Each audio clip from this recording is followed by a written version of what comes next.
Let's welcome in our first guest of the day. She is Stacie Rohn, Executive Director of the Boys and Girls Clubs of the Eastern Panhandle. Stace, good morning to you. Good morning. How is everyone? Marvelous. Good. Welcome. Good. School's out. School is out. Hey, you guys were given a couple little shout outs about struggle. So I'm going to say congrats to the WVU baseball team for pulling it out last night or yesterday afternoon. Bill stayed up to watch. Yeah, you did too. Yeah. Phenomenal ball game. That was pretty amazing, huh? Who knew we were a baseball school? Yeah, and we'll see how they do tonight. I know. Fingers crossed. Everybody. ESPN 2, I think, is where it's on locally. They have really had a great season. And their pitching has been marvelous this year.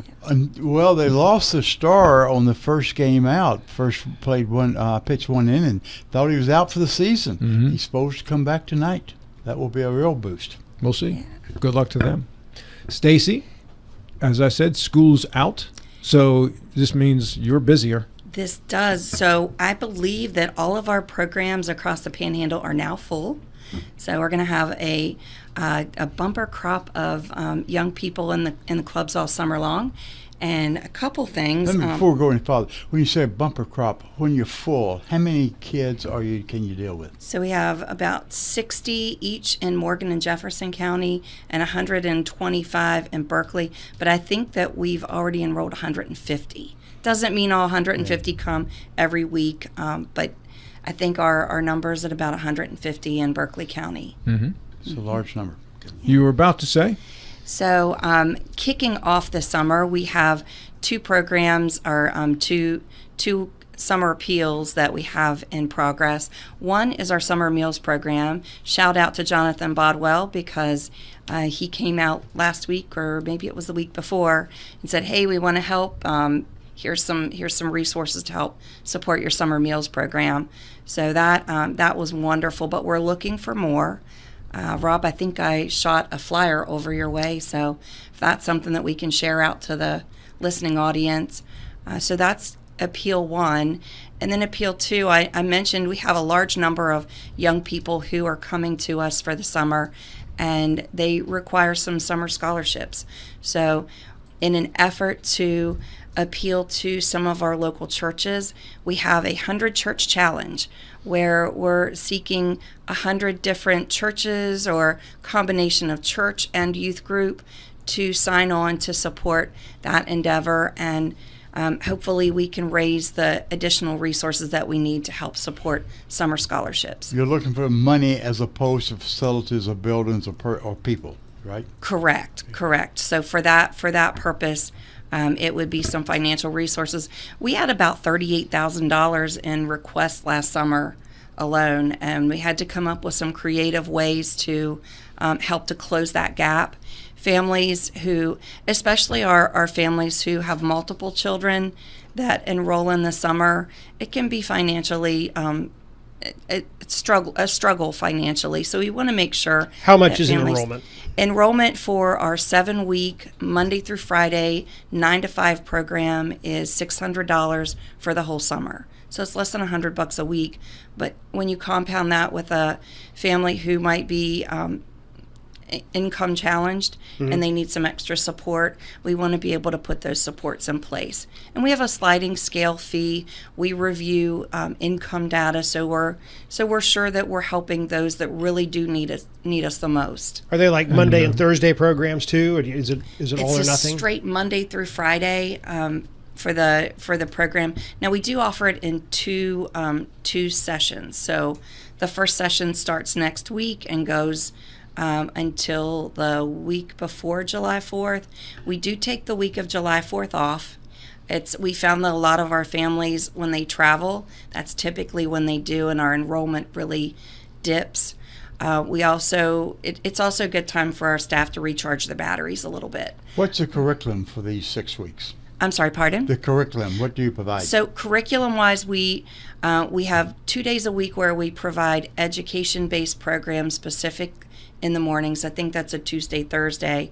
The other days they can include field trips. We also work with our young people in social emotional learning and wellness. We do some guided meditation and teach them how to de-escalate some of those emotions. We also provide summer we provide lunch and a snack. So that's not an additional thing that they have to bring. It's already prepared in there for them. And then sports recreation programs. We do some field trips. We bring all three clubs together a couple times throughout the summer where we'll meet at Camp Frame. That is a great location in our community and such a beautiful partnership that we have.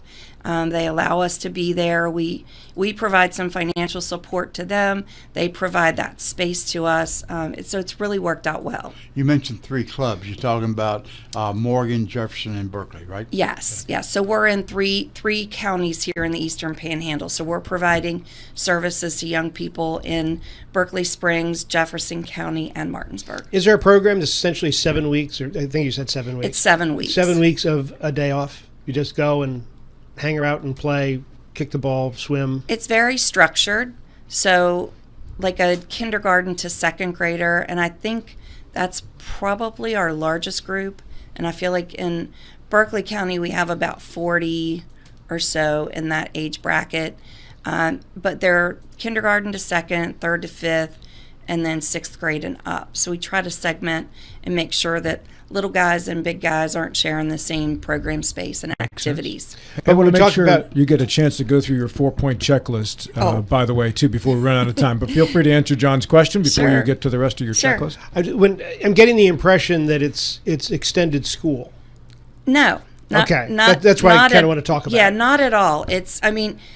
There are some elements that might make you think, oh, this is school. It's important that we don't have that summer slide in education. We want to make sure that we're reinforcing that. For instance, 1 week we go to Horses with Hearts, and they spend a week at horse camp. Okay. We do horse-powered reading, and that's usually for our younger kiddos. They have an opportunity. They have, I think, 4 books. They take a book a day. They're there Monday through Thursday of that week, where they'll work on whatever that book is, and then there will be a STEM activity, an arts activity, the literacy piece. They'll work directly with the horses to establish trust. And then another week at horse camp is with our older kids, and that's a social emotional wellness piece where we work with the Brian O'Neill Foundation on suicide prevention, and I think Bo comes in with the sling where the kids can I don't know if that's a proper term, but it's like aerial exercise, and then we just incorporate as many pieces as we can. Okay, I know I should get to my 4 points. So I hope that explained it a little bit, yeah. John. So then the other pieces are, we had a wonderful celebration last Thursday, and Lacey Rice and his family, we dedicated the Martinsburg Center to his family. They made a sizable gift, and we dedicated the Martinsburg building to the Linda and Lacey Rice Family Youth Center. Was Lacey up? Did Lacey come up for it? Lacey, Bill, Lacey's wife Lisa joined us. Mr. Rice joined remotely from Florida, as well as Karen, and then Ann, the sister that's in California, was there as well. It was a wonderful celebration to honor their family, and really kind of kick off our campaign. We have big plans for our Martinsburg facility, adding another about almost 16,000 square feet. Whoa. So we're going to double our size. We'll be able to double our impact. And I think that's why pulling community in and helping them understand that the club's more than just, back in the old days when it was just swim and gym. Was this a direct result of the donation? That kicked us off. Lacey called and said, Stacie, I don't think in the history of the club we've ever had a capital campaign. And, we've investigated it throughout the years, but he truly spearheaded that effort and got us started. That's great. Congratulations. Yeah, thank you. Yeah. You're expanding into the building. You're going to build in the parking lot? We are. Yeah. We are. And that's where our partnership with St. Joe's Church and St. Joseph's Catholic School has really come into play. The upcoming construction project is an elevator. So that's phase 1, and that will begin today. and then extend throughout the summer and the beginning of the year. And that's theoretically will shut down our parking. So thankfully the church and the school have made parking available to us. It will also shut down a third of our building. So we've had to be creative in figuring out, okay, where can we relocate some of our programming? The Recovery Resource Center, Tim Saya and the team over there have made one of their portables available for our teens. So we'll not lose the teen center that we have in our basement currently. It's really a community effort. It really, Yeah. I think every nonprofit, if they're doing it, I think the right way, they're collaborating with as many community partners as possible. We couldn't afford to do the things that we do without the support of this community. And sometimes they're nonprofit partners, sometimes they're donors, sometimes they're foundations. It's really a braided model that it works in our community. Congratulations. Thank you. And you have other points to get through as well. I do. And I promised you I would provide you time to do it. You did. You Way did. to go, Coach. Hey, Yes, I'm trying my best here. and guess what? We are almost. And I We're have almost through. We have the flyers ready for you too, by the way. Fantastic. Okay, I'm down to point number 4. Okay. And that is we have new wheels. So if you see us driving through town with a very bright and vibrant van, we What want to. color? Besides being bright, what color? It has purple, green. Trying to think of all the colors. Any shag carpet on the inside? Purple, green, blue. It is not. It is. It is not from that. It's not a '70s kind of van. Not a conversion van. But 12 passenger.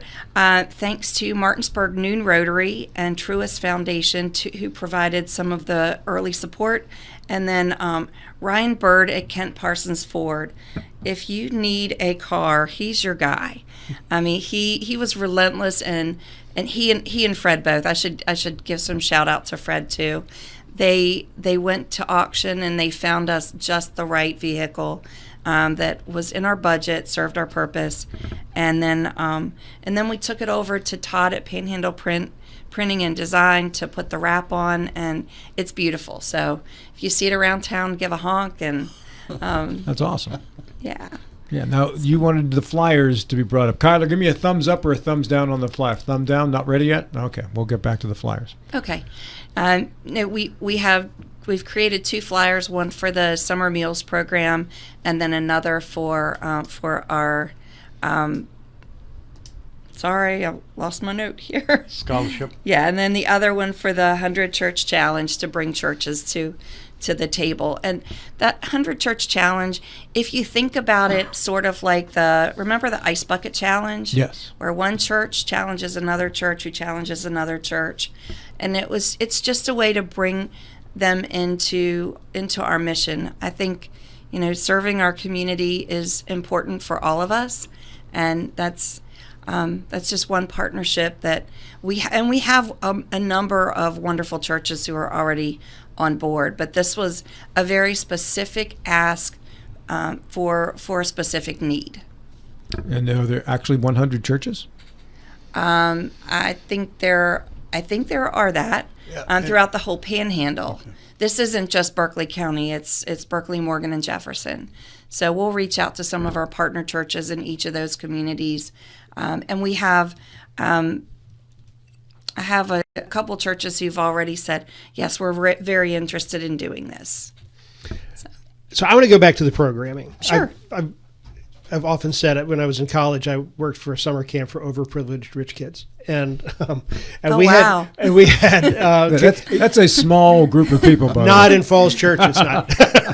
Yeah, It was called Congressional Day Camp. If that helps you. So, but we would have kids come and go. They go on vacation in the middle of the summer and that sort of thing. So is there? Right. I presume with all programs filled, there's a wait list. There is, and there's a somebody mechanism. drops out in week 3. Right, we can shuffle someone else in, and a lot of that is, it's not a. So I said it's a 7-week program, but we do have like 2 sessions, so they can choose the first session, which is 3 weeks, or the second, which is 4, or they can come by the week as well. So we try to work with every family's need. So what is it weekly if you just do a la carte? I think it's 125 weekly because we have to do such shuffling. Don't quote me on that. You know what? They bring me out to talk about the actual activities. You just announced it on the radio, but don't quote me. Yeah, I just said I think it's call now. 125. Operators are standing by. It's 600 though for the 7 weeks if families chose to do that. So very nice. Now you have a busy day today. I do. So we're kicking off our summer training, and I am headed back to the club at 9 o'clock. I went in last night, set everything up. So I'm headed back at 9 o'clock, and we are going to talk about groove theory. Groove theory. Groove theory. So at our national conference several weeks back, Bradley Rapier is he's a dancer. If you've ever seen the Groovaloos on, I know I was like, I've never seen this. This is really cool. But it was like in the early stages of like breakdancing. If you think back in the late 80s, early 90s, breakdancing. Breaking to Electric Boogaloo. Yeah, exactly. So it was a phenomenon that kind of came about on the West Coast in California. He was actually going to school to be a doctor in Canada. And he got a call from a friend that said, you have to see this new dance. And he's like, I don't dance. I'm on the track for to become a physician and, following my father's footsteps. And but he went to California and he got involved in this. And it was really, how do you infuse yourself and not be afraid? He uses the term step in the circle. Don't be afraid to bring out whatever gifts you have and share them with others. So that's going to be our theme. I hope none of my staff are listening to this because they already are going to know what we're doing. And I want an element of surprise. Well, to be prepped. But but it's just a neat way to put a little movement in the morning and then get us started on the right track so that we're in the right mindset to help as many young people in our community as we can. William Whittington posted, I spent many Saturdays at the boys club in the 60s. Jack Beaver was in charge and did a great job. Do you know that name? Jack Beavers. He referred to everybody as mate. So and I've heard that he was a fan of chewing tobacco. And it wasn't uncommon for him to give it a spit in his spittoon, yes, and miss his spittoon and hit the wall, yes. Erica Roque, good to see a Hedgesville classmate give so much back to the community. Great job, Stacie. Thanks, Eric. I appreciate that. That's what it's all about, giving back. You got any good Eric stories? I do not. Eric was a good young man. Oh yeah. What happened to him? What did they fire on that? Huh? Yeah. How long have you been with the Boys and Girls Club now? I started in 1996 in our Morgan County Club as a board member. So this is year 30. Year 30? In one way or another. And I haven't always been employed by the clubs, sure, but in one way or another as a volunteer or on staff. In 2000, I went to Jefferson County and was their executive director. In 2005, I worked with Boys and Girls Clubs of America to position us to merge. Thankfully, Stephanie Pearson was there to handle all of the legal paperwork and did a phenomenal job. In 2006, we merged all 3 clubs here in the Panhandle together. And this year in Martinsburg, we celebrate our 60th year. Oh, congratulations. So we infused a little bit of that 60th birthday party in with our celebration on Thursday. And it was nice. We had some alumni that were present. And just want to extend that invite out to community to come in, take a tour, learn more about the clubs, and just give us a call and let us know that you'd like to come, and we'll schedule up something formal and have. It's always neat too when kids can give tours, sure, and show you their space. So. Hey, we have a minute left. Kyler, go ahead and slide the summer camp lunch program flyer onto the screen so everybody can see it and the dates and big print and whatever. And if you want to give a 20-second recap on that one more time, Stacie, hit it now. Sure. So our summer meals program, and there are several restaurants who've already signed on, but if folks want to make a monetary contribution, that allows us to purchase some additional foods. Our kitchen in our basement, is going to be closed for the summer. So it's really going to be helpful to provide some of those meals through restaurants or through some partnerships that we have in the community. All right, Kyler, I don't see the other flyer. Give me a thumbs up on that one or a thumbs down. We got a thumbs up on it. Go ahead if you can. Go ahead and pop the other flyer across now, the Church Challenge. And then 100 Church Challenge. And will this be up on the WRNR website that people can kind of click? On the Facebook page? Yeah, on your Facebook page. Kyler says yes. I can post those on the Facebook page. Beautiful. Thank you so much. And we invite congregations from across our community to get involved and help support our summer scholarships. Thank you so much. Have a great day, and thanks so much for squeezing us in on your busy day and what you had to do Sunday night to make this appearance possible. Absolutely. It's always a pleasure. Thank you, gentlemen. Thanks, Stacie. Good to see you.